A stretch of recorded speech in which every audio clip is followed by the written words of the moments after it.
Hello. I want to welcome everyone to our virtual panel event, Why Diversity Matters in Healthcare. I'm Josette Broadhead, Associate Professor of Nursing at Daemen College. Thank you for joining us for the third ongoing series of live virtual panel events to discuss current events, happenings, and hot topics. Our previous panel events were a great success, and we welcome those who are joining us again, and also those new to this virtual event series. And stay tuned for much more to come. A thanks goes out to our sponsor, the graduate programs at Daemen College, for inspiring this event and these conversations. I would like each panelist to introduce themselves. Tell us a little bit about your roles and titles. I will start with Robin. Hello, my name is Robin Brown. I am the Manager of Clinical Outreach and Practice Transitions at the Visiting Nursing Association, or the VNA. As such, I do manage a group of clinicians, RNs, LPNs, and help transition students and new graduates through our agency. Tyler, can you go next? Hi, everyone. My name's Tyler Coker. I'm a RN at Dent Neurologic in our IV ketamine clinic and currently enrolled back in Daemen College in continuing education for nurse practitioner. Okay, next we have Ashley. Hi everyone, my name is Ashley Frazier. I am the director of the CHIP Center at Daemen College. The CHIP Center is our wellness center. It encompasses both physical health and then also mental health. So it has our side of the house for wellness and then also our counseling center as well. And my role is for overall operations and student support. Thank you. Renee? Hi everyone, my name is Renee Pettis Jones, and I am the Community Engagement and Development Director for the National Federation for Just Communities of Western New York Incorporated. And part of my role is to broaden these conversations and elevate the distinguished panelists that we have here that can help us bridge the divides that we see in our community. Healthcare disparities obviously is one of those divides, and I'm looking forward to speaking with everyone here today. Thank you. And next, Kenyani.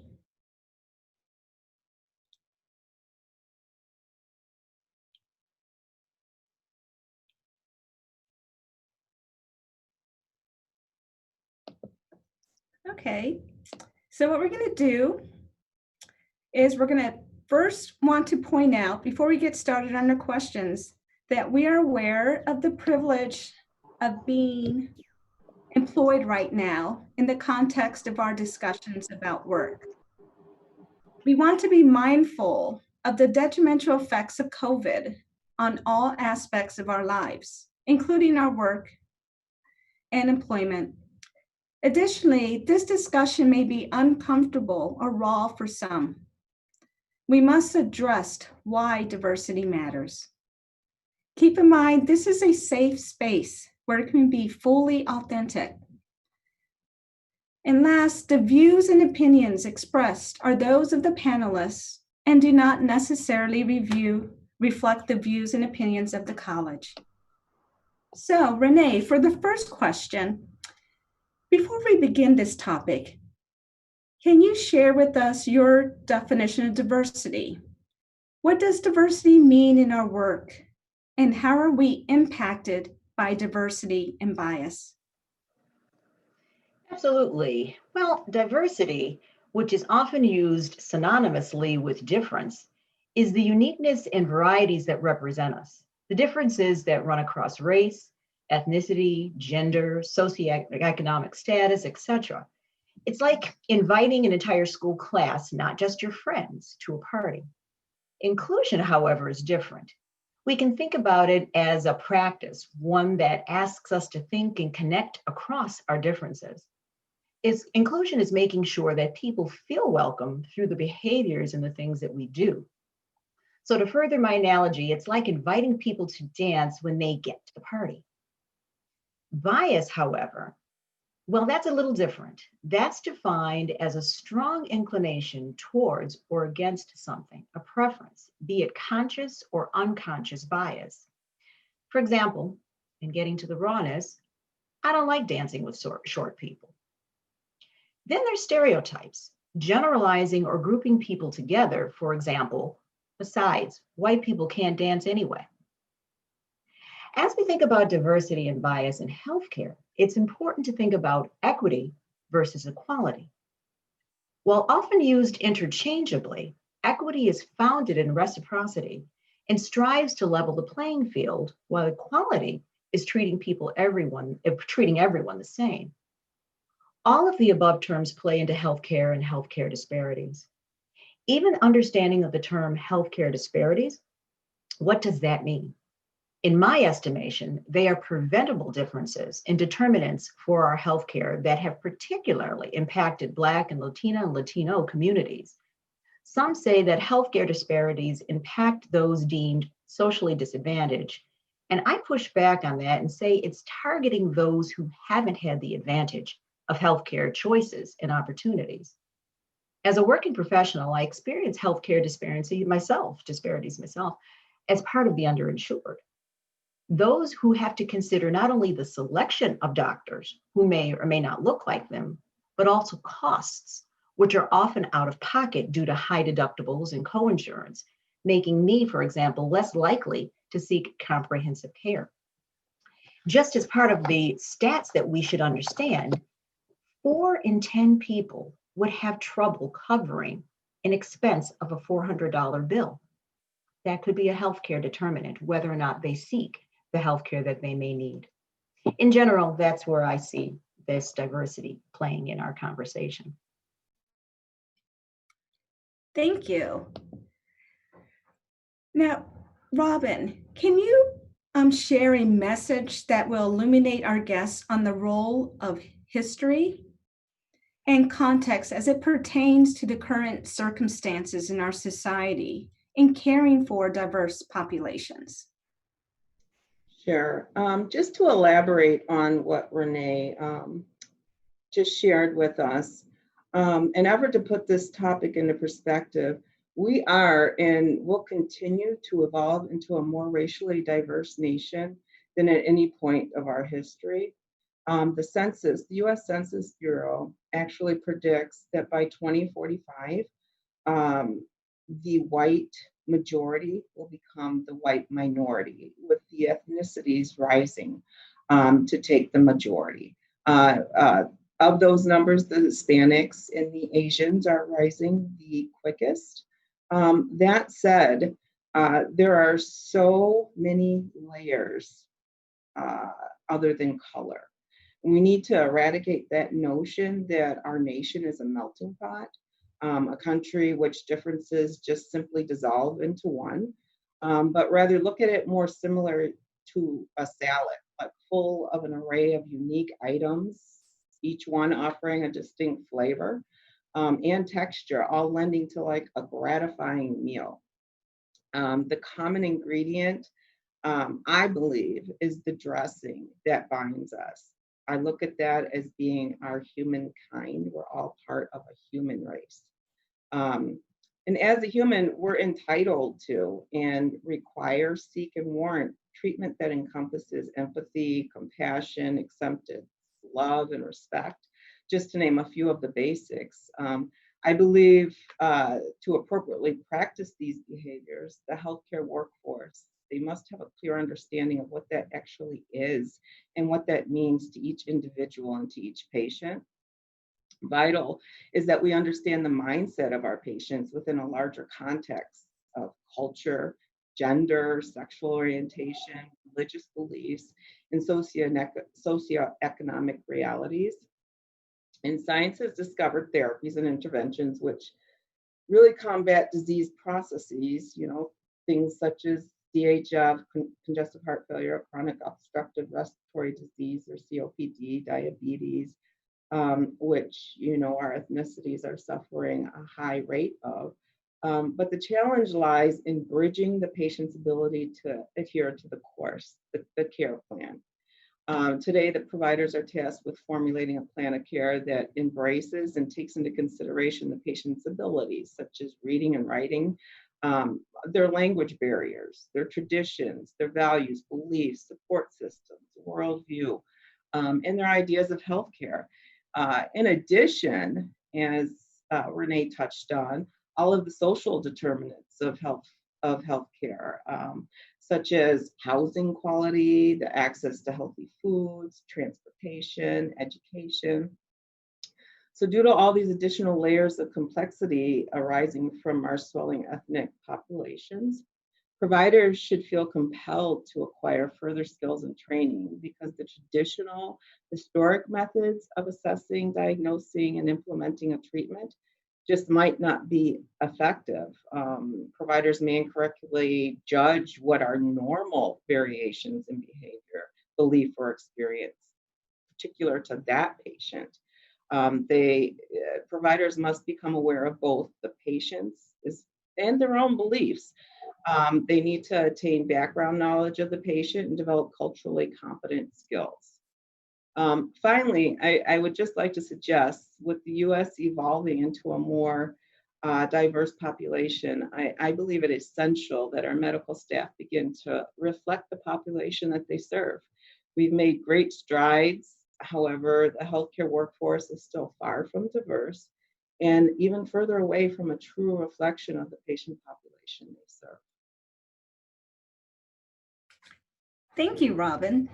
We do have a question from the audience about how can we go about revising or enhancing health sciences and healthcare curriculum to reflect the racial and ethnic changes we will see in the nation? I believe this will be addressed in a bit from another panelist, but I believe it does start in the schooling. I believe that as we educate our doctors of the future, we must incorporate our doctors and nurses and healthcare workforce. It's imperative that we incorporate a culturally sensitive training curriculum so that they come out prepared to deal with the population that is evolving. Good. Yes, I believe it starts with self-reflection, understanding who you are as a person, and then expanding from there. And I also like to make a point that there is a difference between race and ethnicity. You can't look at a person's race and assume their ethnicity. And even if your patient meets your what you believe is a certain ethnic group, it doesn't mean they have those cultural beliefs because of how they were raised and where they were raised. So I think it's very important, as you stated, that we make sure we have a connection with our patient and we make sure that what we think is actually what the patient thinks, and that involves communication. So thank you. So we'll go to our next question. How do we build bridges between where we are and where we want to be in eliminating health disparities? And this is for Ashley. Thank you. Yeah, so to build upon the points that have been made, health disparities are based in systemic injustices. They are historically rooted, and so there's not a one-size-fits-all approach to eliminating health disparities. We have to look at it from the individual standpoint in terms of what our interactions look like, whether it be provider and patient, whether that's a supporter, in my case, when I work with students and talk about care navigation, but all of those little things make a difference. The conversations make a difference.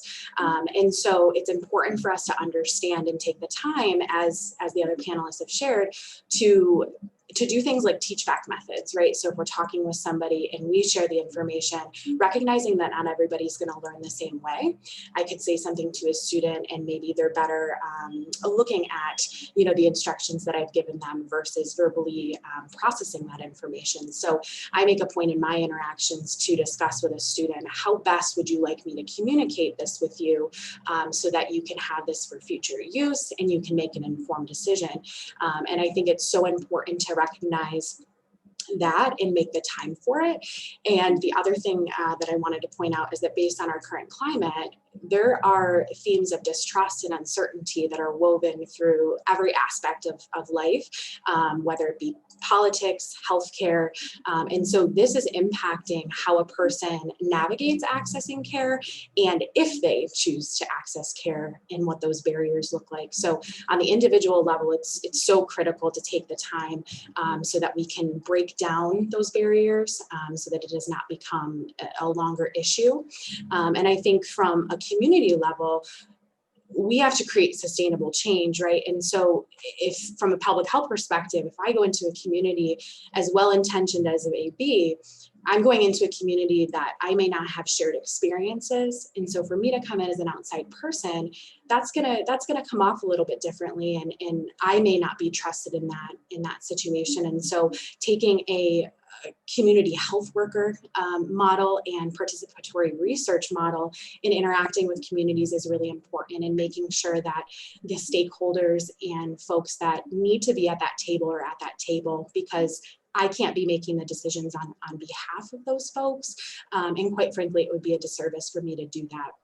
And so it's one thing to go and assist a community and break down barriers, but if we're not providing them the opportunity and the support through skill building and capacity and infrastructure, that's also a disservice. So at a local, state, and national level, it's also extremely important to reallocate and consistently fund these community-based programs, that are having these really positive health outcomes. So that's where I stand on that. Thank you. We're hitting on some great topics here. So what I want to do, we need to take a brief break for a video from our admissions team, and then we'll come back and address some more questions that our viewers have. At Daemen College, we strive to help every student reach their educational and professional goals. With exceptional resources and one-of-a-kind learning experiences, our graduate and professional programs will put you on the right path to career success. Our graduate programs include applied behavior analysis, education, nursing, social work, and more.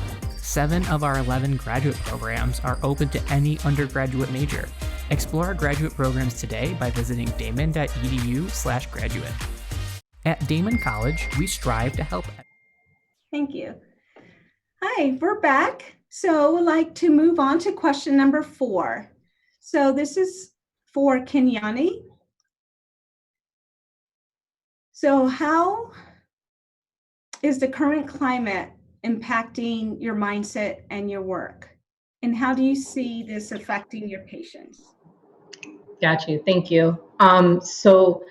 So I'm actually a general internal medicine physician, and I practice at Community Health Centers of Buffalo, and I specialize in health disparities research as well as minority medicine in the underserved community. And pre the polarization of race here in the U.S., it was pretty challenging. It was the social determinants of health which affected community, the lack of understanding of how those social determinants of health impact the health of a community, as well as the unspoken things. And now with the way things are going, with the politicalization of different things, the racial issues that are going on now here in the US, it's been absolutely challenging. It's been challenging as a woman of color, as a physician who walks in these rooms every single day. It takes a toll on your mental health, right? There's a level of professionalism that you have to continue to do, and your need to want to help people.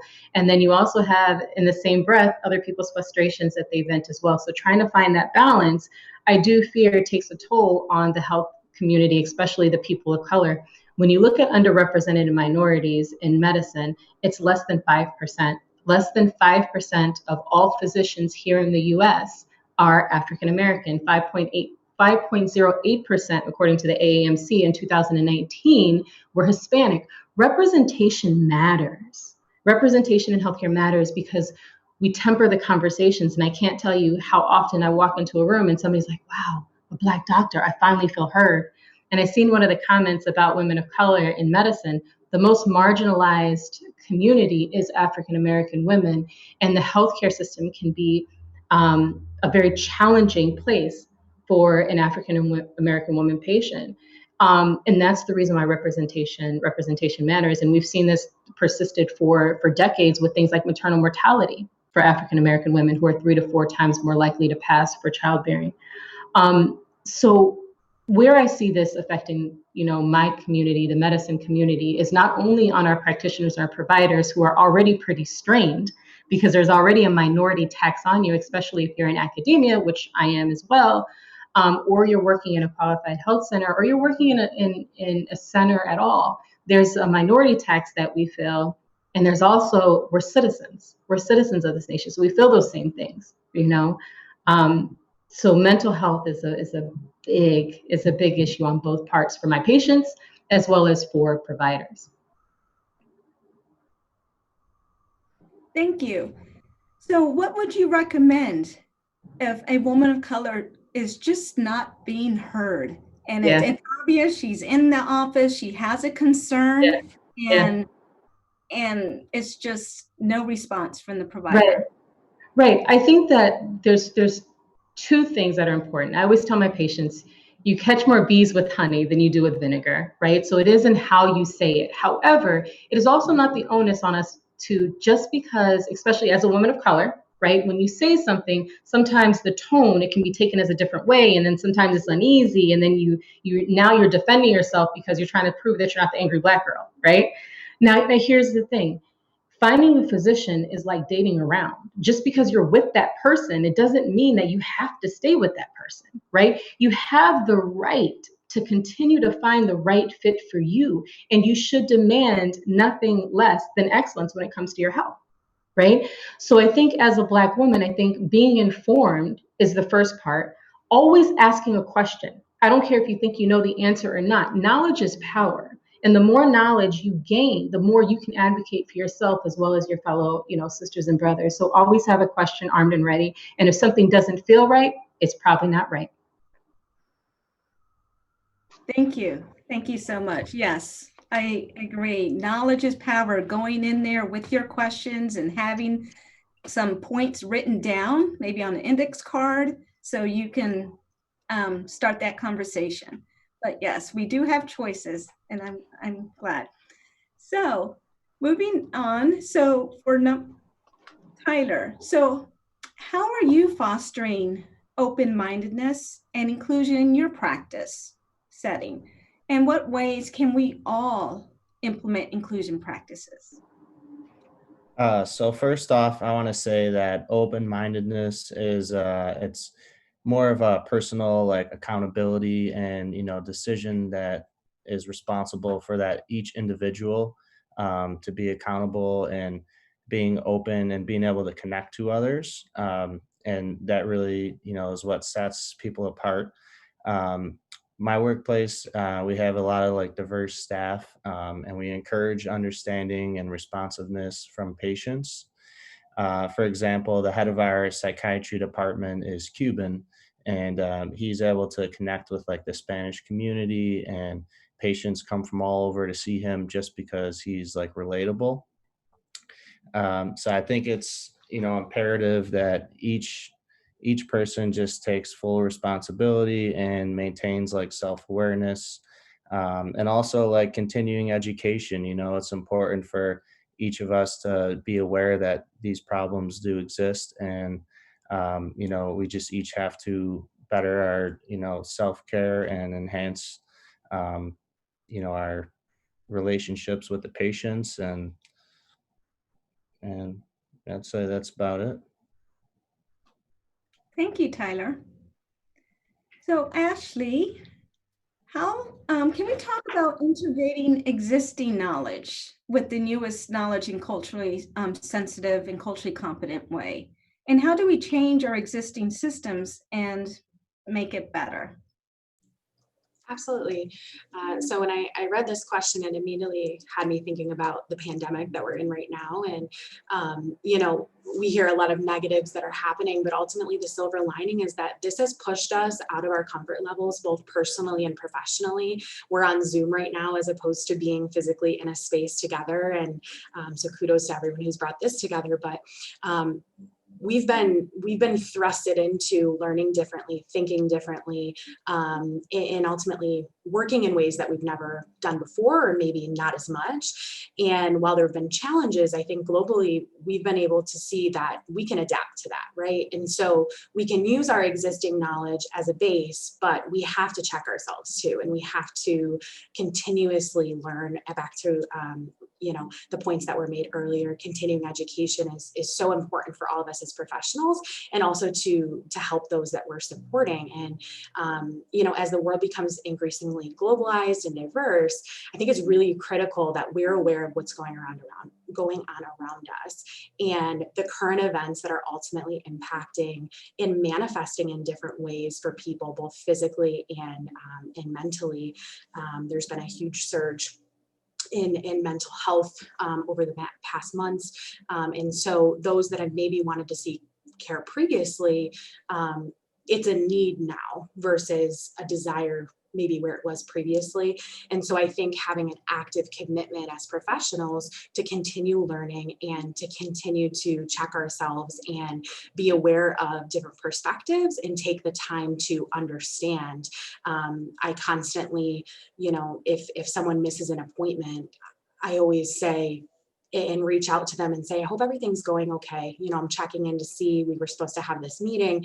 I try not to let myself go to a place, even if it's been kind of a chronic, no-show appointment or something. I try to not get to a place where I'm thinking illy of that person, or that they couldn't make it because they didn't want to be here.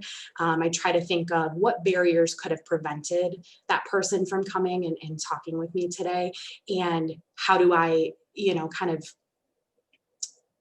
make a note in our meeting about what that looks like, and maybe from the next meeting, how do we break down those barriers? And so I think taking that culturally sensitive and holistic approach on an individual level, community level, with the people that we serve is so important. And I think those interactions will slowly move that needle. But with the, excuse me, with the election around the corner, I think one of the most important ways that we change our existing system and build better ones is to vote. Thank you, Ashley. I like how you brought up the mental health and looking at holistically at our patients and not making assumptions on why a patient is late to an appointment. Maybe further investigate how can we help.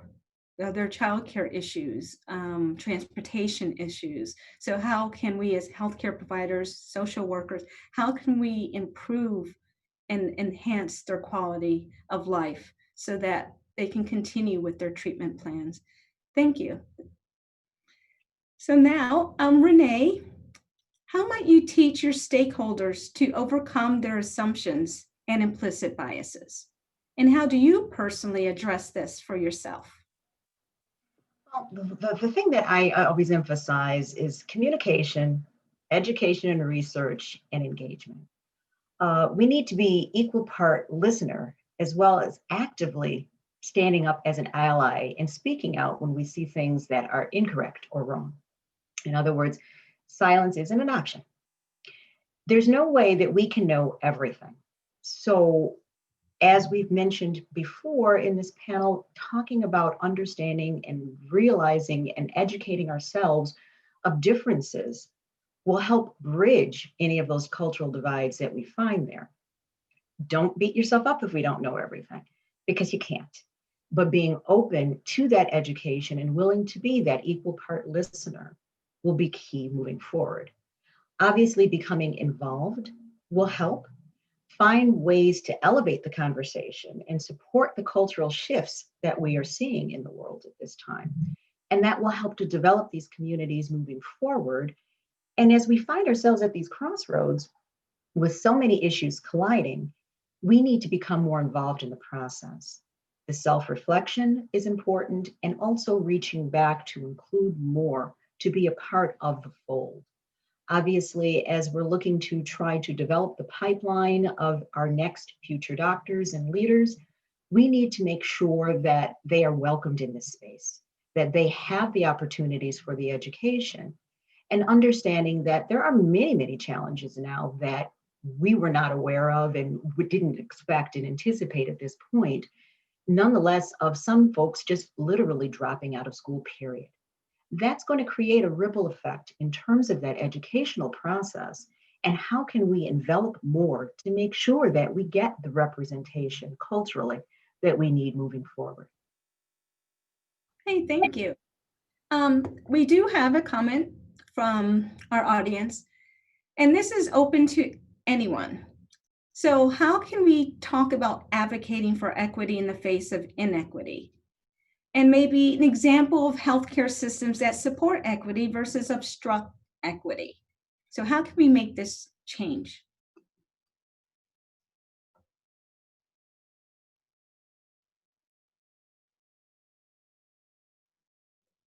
I think someone mentioned voting. Voting is a start. I think also being aware of what's happening locally, being involved in your community, and what are the issues in your community, and being that voice. Yeah, if I may, I think that definitely when you talk about equity, right, and the difference between equity and disparity is equity is rooted in unjust, systems, and that another panelist had spoke about. But when you talk about healthcare, we're talking about we're also talking about structural racism. We're talking about structural things that have persisted unchecked for a really long time, right? So patience is the first thing, but the first thing we have to do is that you can't fix what you can't identify. So until you can define it and articulate what it is that you're trying to fix, that's the first part. And then you need community mobilization, right? And organization, right? And you have to have a true call to action.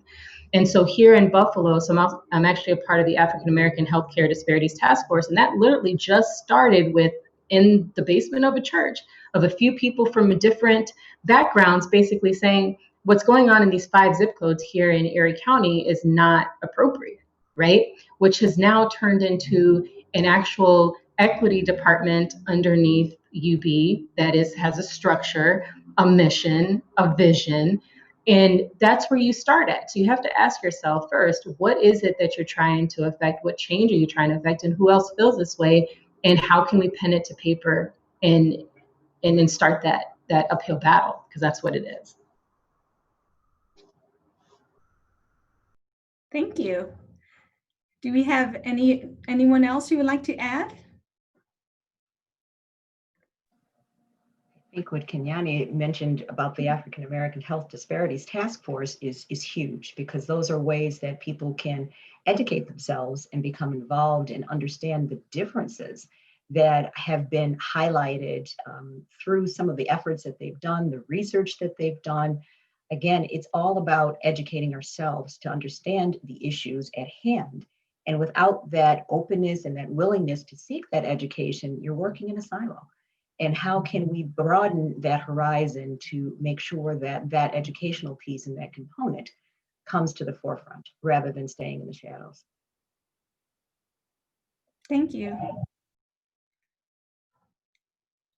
And also bringing this into the healthcare curriculum and educating providers from the start of what is equity, equality, justice, and advocating for your patient, because the provider may agree with the patient, but may not feel supported in making that change.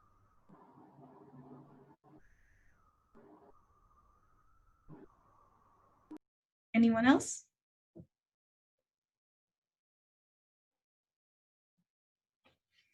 Okay, so we'll move on to question number 8, and this is for Tyler. So how do you continue to evolve your knowledge and your mindset in caring for diverse populations? And how do we use the current evidence-based guidelines in practice? All right, so my knowledge has definitely evolved through like my nursing experience. I've been a nurse now for almost 8 years, and I worked in the ER for about 4 years, and that allowed me to serve like a diverse population and diverse problems and everything like that, and just kind of opened my eyes. So I feel like just through working in the emergency department, just seeing so much different cultures come through. I learned that illness does not discriminate. We all have the same basic needs of life and deserve the same care that everyone else deserves. And it's that compassion that really like makes a difference. Um, how do we use current evidence-based guidelines? I'd say that evidence-based practice really highlights that like diversity in healthcare workers positively impact the patient outcomes. As others have mentioned, it definitely makes patients feel more comfortable, maybe opening up about certain things, or if they don't understand sometimes like certain healthcare issues, or they can't relate, they just don't express that with the providers.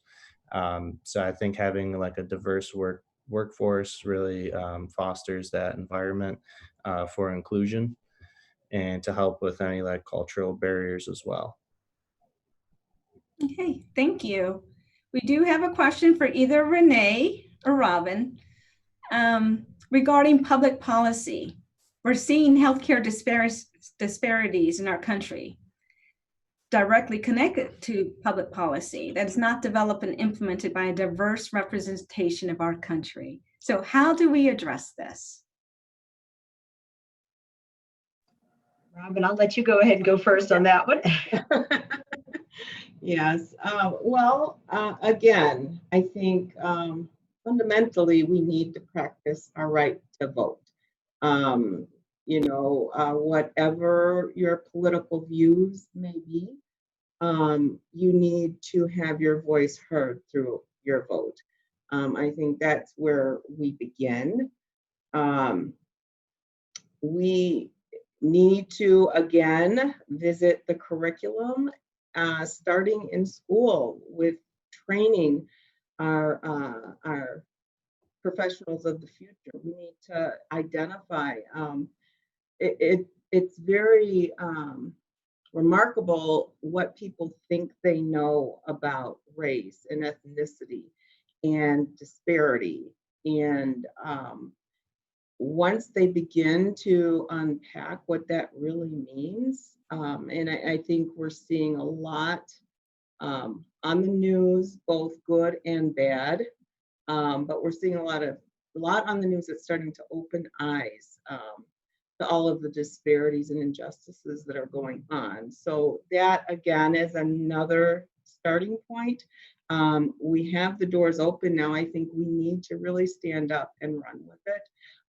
As it was said earlier by a panelist, we can't remain silent. I think Renee mentioned we need to take part and stand up for what we believe. I absolutely echo that. I agree that, silence, again, has been part of the issue, that a lot of these policies have gone unchecked for way too long and have been allowed to be considered the norm rather than abnormal, and giving ourselves that gut check. What can we do differently? And opening our eyes to the impact of the written policies and the subtleties that those policies and the ripple effects they have therefore. And what I'm thinking in terms of the representation, having those boardrooms, those decision makers being as diverse as possible so that you don't come out with a decision or a determinant or a direction that doesn't impact and reflect those that are a part of that process. One of the phrases that someone shared with me recently, and I'll never forget her saying that, if you don't have a seat at the table, you're part of the menu. So, it's a very strong and powerful visual to understand that the policies have not always reflected those communities that have been impacted. And how can we start to now level that playing field so that we don't get this huge gap that has created over this time? Thank you, Renee. I also like to add what we can do as an individual is to be active in our professional organizations. Our professional organizations are sitting right there in Washington, D.C. We have representatives. We have numbers. We need to join them, and we need to participate so we can further the agenda to help everyone. And we also have another question about diverse backgrounds, racial, gender preference. What about those with physical, mental, or developmental disabilities or special needs? So how can we help this population?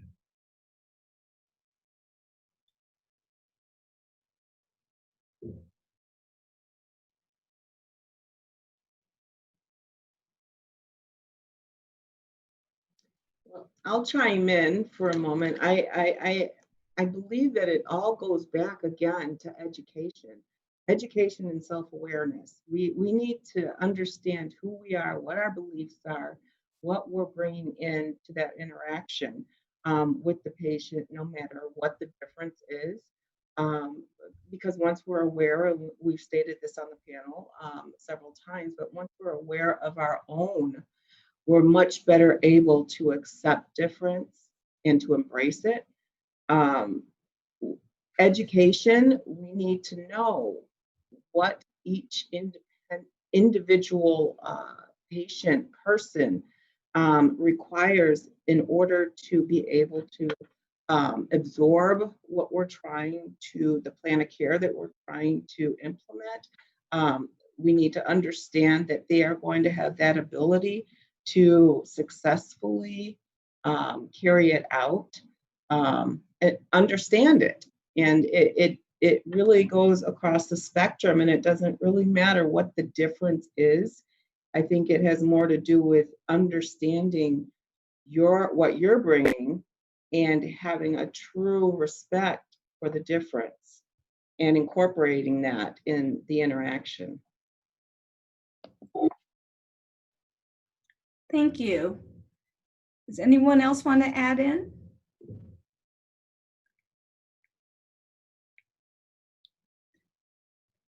And I think, again, it's our professional organizations really have strength, and with everyone participating and advocating for everyone, we can make a difference and everyone's needs can be heard. So thank you. So our next question is for Dr. Kenyani. So talk about your experiences from undergraduate to medical school. What would you tell your doctors about navigating this? It was long. It was long and treacherous. No, it was long. So I was actually a non-traditional student, which I think kind of explains why I'm so unapologetically me. So I actually went to college in Iowa on a track scholarship. So I did my undergraduate in pre-professional biology in Iowa. I had a son during my undergraduate years, and so I went back to Arizona, where I'm originally from.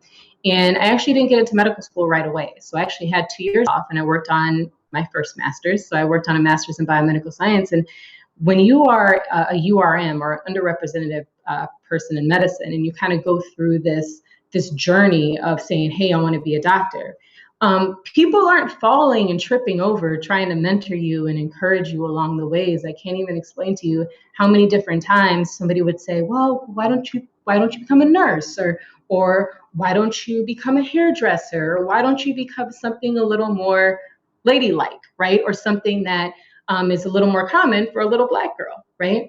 So I can remember at one point, it was probably only one or two people who believed that I could be a doctor. And it was my mother and probably my father. And that was about it at one point. And so took those 2 years off, and that starts to mess with your psyche for a little bit. And I had great jobs. I was a chemist. I worked for the Department of Health, but I knew that that's what I wanted to do. So I actually applied to a few different medical schools and I didn't get in. I always heard, well, maybe next time. And one medical school even told me that, well, they were doing away with affirmative action. So there's really no reason to apply.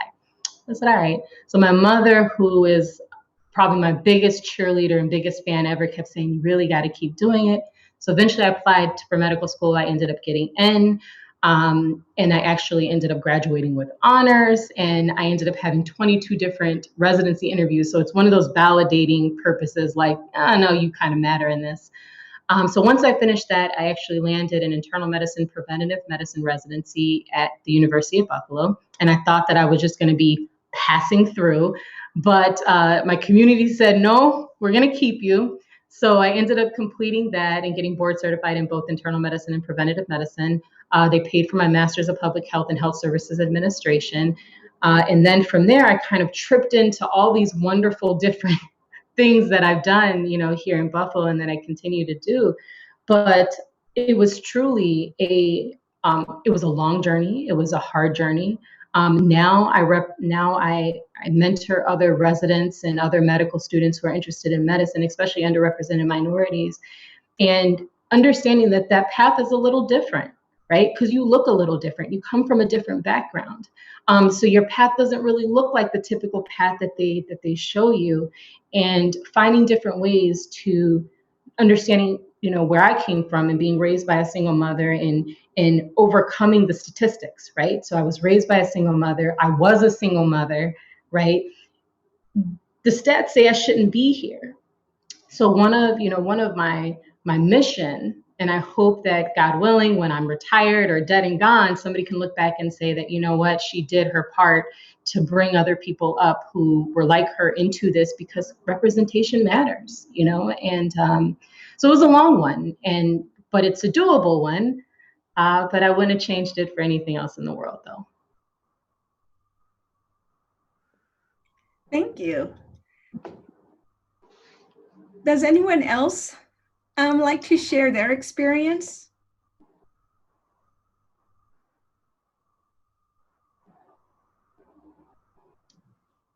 I will just say that I have really spent a lifetime through my education and professional life, really fighting the stereotypes and the biases that were placed upon me, just simply looking at the color of my skin. Unfortunately, once people found out more about my ethnicity, having a white mother who is Jewish, although I do align more with the Christian religion, they felt that was why I was an exception, and that's why I was successful in schooling and in my professional life. What I've learned is the younger generation, again, representation. When they see me and they hear me and they know what I've accomplished, they see themselves able to do the same. And so that's huge. And so when you go and you go to college fairs that are inviting the high school kids in and you talk to them about your story, they actually start to think, maybe I can do that too. And I think that might be a starting ground for everyone to just sort of reach out to the younger generation. Let them see you, let them hear you, let them know that they're capable of doing anything that they desire. The sky's the limit. And once you share that with them, they really try to shoot for it. I think what I've been hearing is a lot about those stereotypes. And boy, I think that it was just exactly spot on what you said about what people expect or think of you when they see you or hear you.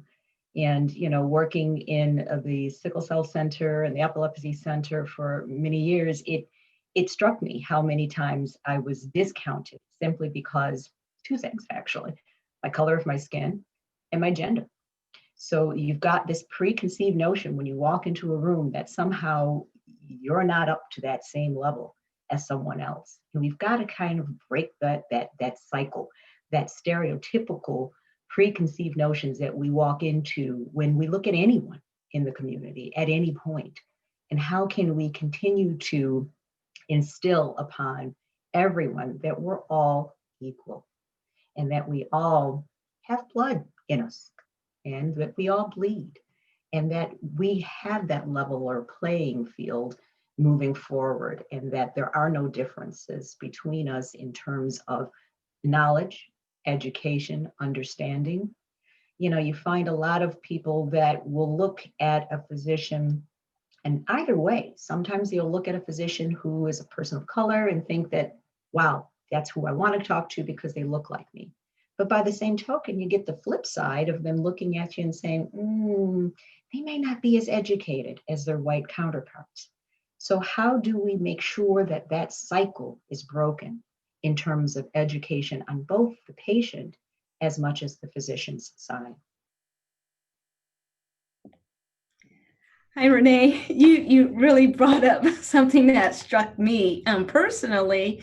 Me, as I was an Army Nurse Corps, and I worked all over in Europe, in Germany, Hawaii, and with the military itself, I did not find problems like with my race and ethnicity, but I, believe it or not, it was the patients when they found out that I was assigned to care for them, and they're like, and it was my own ethnicity, Hispanic, Latina patient, like, no, you can't be my nurse. And it's, yes, I can be your nurse. I'm just as educated and experienced, and you want me as your nurse because I'm really good. But yes, it's so we're seeing that not only different races, but the issues within our own race, and that needs to be changed because we are all capable, regardless of our skin color or background. We can become what we want to become. So thank you. So true. We need to all check those biases, that's for sure. Yeah. I'd like to chime in too about, I guess, my experience. So as a male nurse, I've definitely gotten a lot of flack for that, I guess. It's now becoming more common, I guess, but still definitely a low percentage of the nursing field are males. I've in fact even had like another nurse ask me like, how does it feel to be a male nurse? It was kind of like an undermining question, which kind of, struck me and kind of, made me upset, because about being a nurse is like being compassionate and being there for the patients. And, it doesn't, differentiate between male and female or again, race or anything, it's just about being there for the patient. So yeah, I mean, I guess, and the patients honestly, a lot of the time appreciate a male nurse, just a different perspective. And again, it's all about the care that you deliver. So I feel like in my experience, I've also helped a lot of other like male nurses through the process. And, I think they were kind of encouraged by seeing me do it, and, kind of motivated them like, hey, I could do this too. So it kind of ties in everything together. Thank you. Thank you for sharing. Anyone else? I think we do have a question going back. Let's see, to Dr. Davis. So what drove you to become a doctor? And was the work worth it for you? I don't know. Depends on how my morning went today. No, but what drove me to be the doctor? The first honest answer was my dad. So I have a Jamaican father, and if there's any other Caribbean people on here or any, I'm sure you being Latino, they kind of tell you what you're going to be, and then you just say, okay. But so he was actually going to school to be a nurse, and so he actually took me to classes with him. My mother worked during the day, my father worked at night. And so I thought it was the most interesting thing in the world. And so I remember him saying, well, you're going to be a doctor. I said, all right, that sounds good. I have no idea what that is. But I was always interested in science, always interested in physiology, always interested in the art of medicine, not really knowing exactly kind of what a doctor did. I see in the comment, they asked me, did I really love biology? No, nobody really loves biology. Now I did like physiology, which is a little different, but I'm not a plant person. And so you do plants in biology. So I like science. I like the fact that it was pretty concrete. But what I liked about medicine was that it took science, which is really concrete, but there was still an art, a human touch to it. There was still a part where I could put my je ne sais quoi on it. And it absolutely, absolutely, absolutely was worth it. And I think that when you walk in your purpose and what God intended you to be on this earth, even in your bad days, you find the worth. And I got to say that this last week was probably hell on wheels. I probably went home and cried a million times, like, oh my God, what am I doing? Right. But this morning, when I had another patient or two patients, one said, thank you for being here. And I trust you. It's like, wow, somebody trusts me with their entire life. And then another 21-year-old Black female who came in here who was telling me her story. And after you're kind of just going through it, and I said, well, what is it that you really want to be? And she said, I want to be a doctor. And I asked her, I said, well, why are you going this route? Right. And she was like, because nobody ever told me how to do this. And so it made me realize again that it was worth it. The non-traditional path was worth it, because sometimes you walk in certain things, not for yourself, but for other people. And I truly believe that that's what I do with being a physician. And so maybe my father was right about something. Yes, that's wonderful. I am glad that, it's nice to hear, because I think we have our students starting in biology and maybe we're not quite sure if they like biology, and then are like, oh, maybe I don't want to be a doctor. But as you're saying, yeah, that's not how it works. Just it's a weed out process, right? They want to know who's going to keep, going through it. And, and no offense to anybody who likes biology, there are some parts that are pretty cool, but, Thank you. So yes, don't let one class deter you from your goals. Not one, right. Or two or three, as in the path for medical school, physics and organic chemistry. They're just there. Thanks. And I loved organic chemistry. My favorite. But yeah, so keep your goals in mind and reach out to someone. If you see, we're all here. If you want a mentor, if you want somebody to provide you more guidance, like, how did you do it? I've been through I took so many paths to get to where I am now.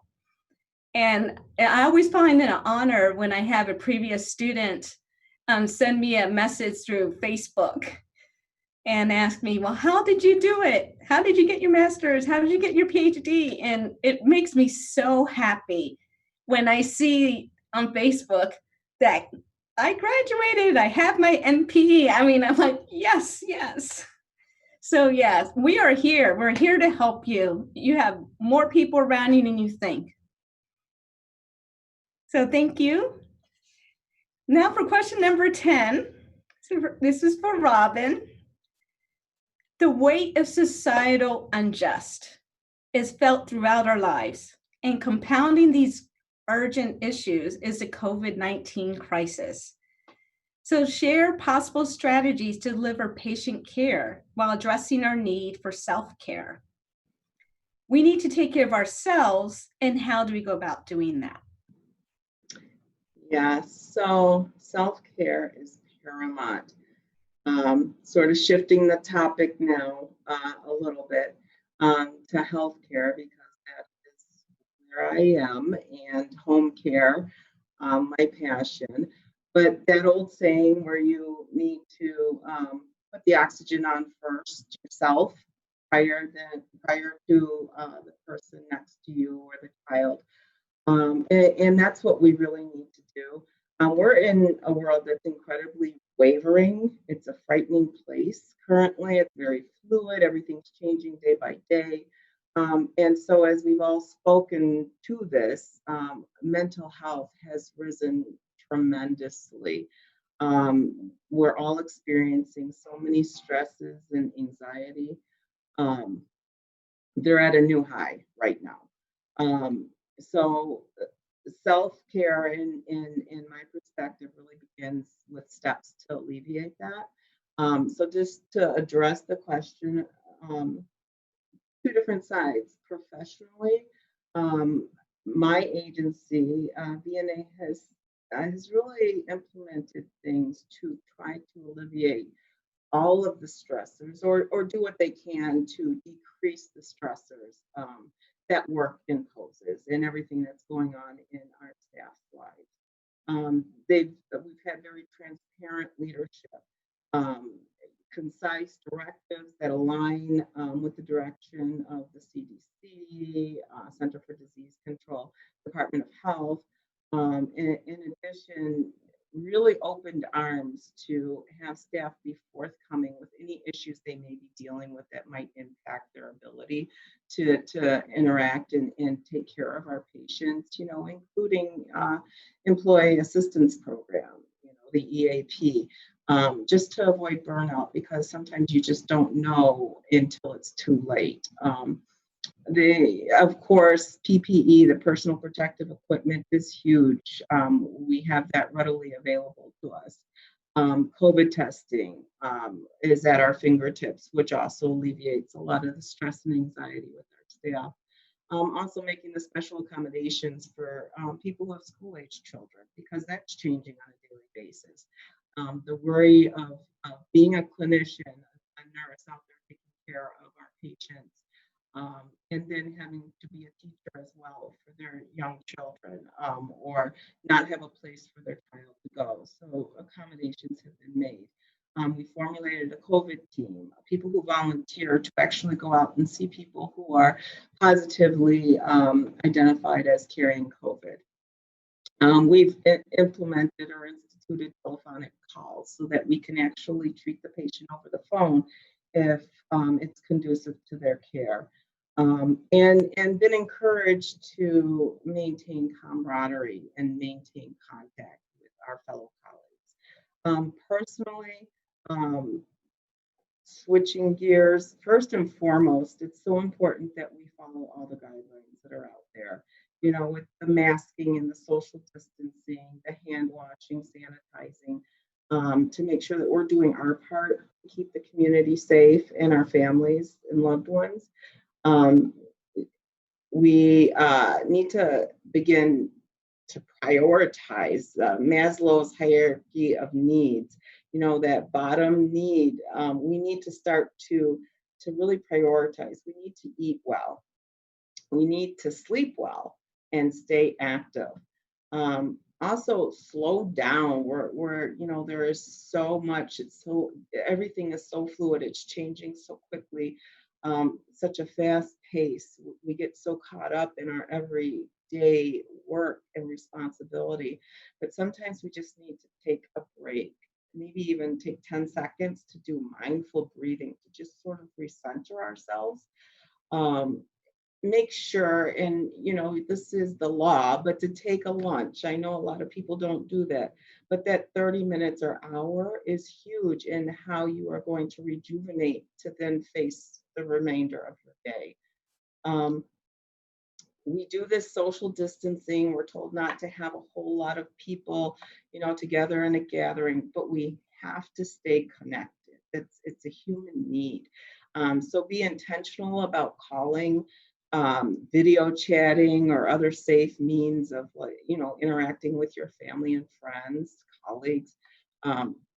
Keep routines and structures. We want to keep our family meals. We don't want to change that around. School, if you're homeschooling your child, it's so important that they have structure or maintain some type of structure during that instruction. Again, maintain healthy habits. Virtual counseling is out there. I think it's something that more and more are tapping into. I think we spoke a little bit earlier that something that people thought about or maybe had a desire to do has now become a necessity so that they can face day-to-day challenges. Also, writing a gratitude journal, whether you do it on a daily basis or a weekly basis, just write what you are thankful for in that moment. It's surprising once you sit down after you may have had that day that Dr. Davis spoke to, that you were crying. What is it that you're thankful for? When you look at the big picture, and there's so many things that you're going to find, you'll be able to note. Um, with that said, please limit. I know it's so hard to not be on social media, to not be watching all the updates on the news, but it's really important that we try to limit that to maybe, once a day or even once every couple days, because we really can get overloaded and not even realize that.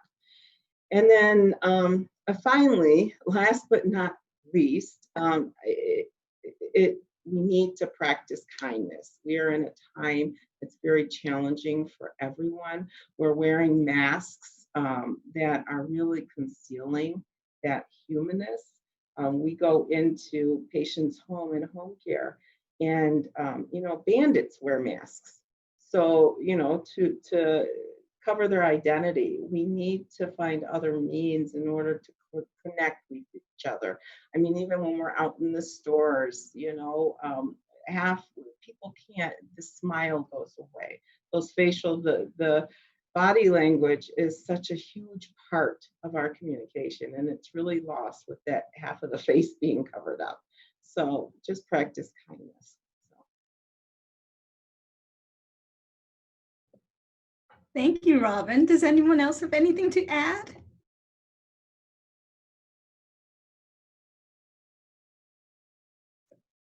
Well, I can say personally, I made it a point that I will read a book, a fun book, something I haven't done besides textbooks, a chapter a day, even if it's just one chapter. And I really like your point about slowing down, taking the time. Sometimes we blur those boundaries when we have work and we're at home and we're constantly answering emails, and understand that there is another day and we can take care of those issues and prioritize. But yes, our family they do need us. Movie night, dinner. I have, my adult kids will take turns. What are we going to have tonight? Who's cooking next? Because we need to stay connected. You can Zoom with your family. You can FaceTime. And as far as personal, like with work, again, it's taking those precautions and doing the best you can. And we can't save everyone, but you just need to know that you did everything humanly possible. Okay, anyone else? If not, we'll go to question 11, and this is for everybody. So what would you tell your younger self-based self on your experiences now? What would you tell your younger self if you can go back in time? And what are your final takeaways? So who would like to start? If you want, I can start. It's pretty simple. I would tell myself that you matter in this space, despite the challenges and the hurdles that you had to overcome, and your purpose is bigger than what you even realize, and you can't see it because it's bigger than you can even imagine, and all you need to do is just move your feet.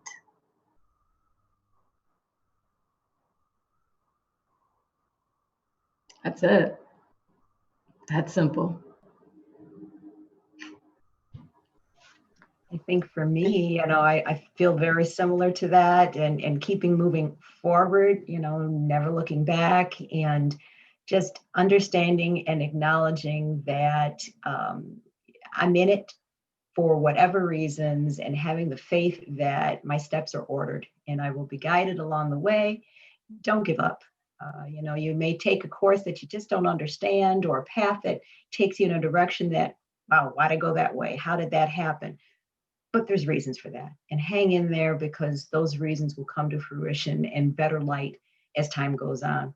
Never give up. And I'll just say that, when I was younger, I used to think time just seemed forever. A year in high school, a year in junior high, it was forever. Time goes so quickly, so the right time is now.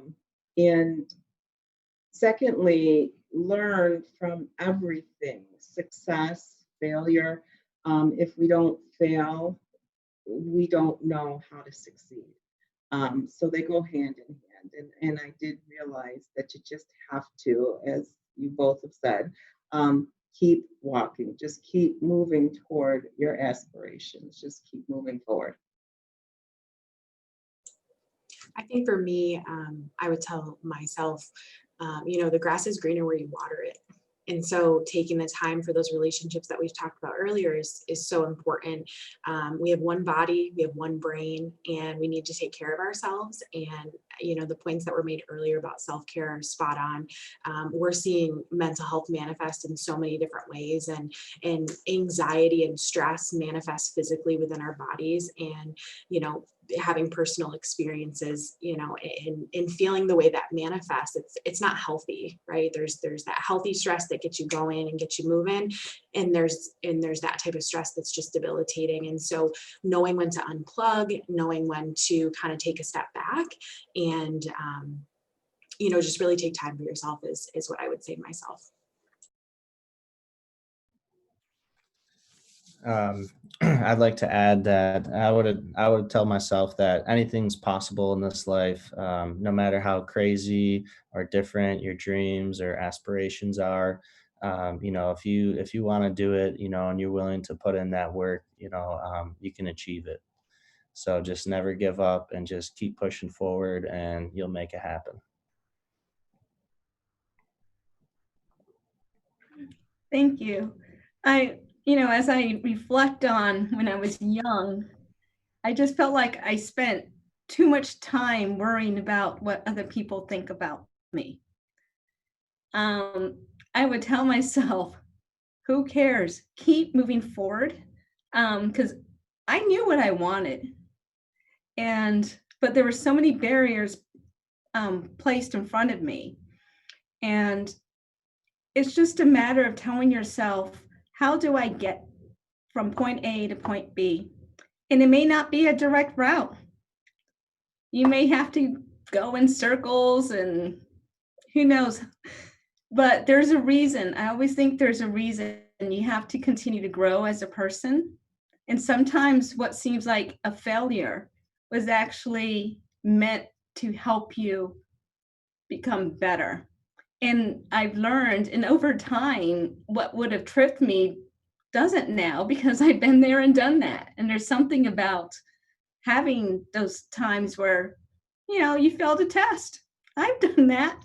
I failed a class, and I was an honor student. It happens to all of us. And taking the class again and really understanding it is why I did so well in the future when I took my graduate courses. So please do not give up. There are going to be times where you're going to stumble, reach out, and we're here to help you. So you are your strength. You are. So rely on yourself and seek out people to help you. Is there anything else?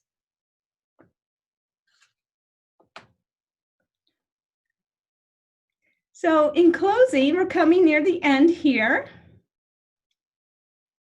I would like to first thank all the panelists. Thank you to everyone who made this possible. And our sponsor, our graduate programs here at Daemen College. we have so much more to talk about. So please feel free to email Daemen College. You can also go to www.daemen.edu for more information on further in the future virtual panels.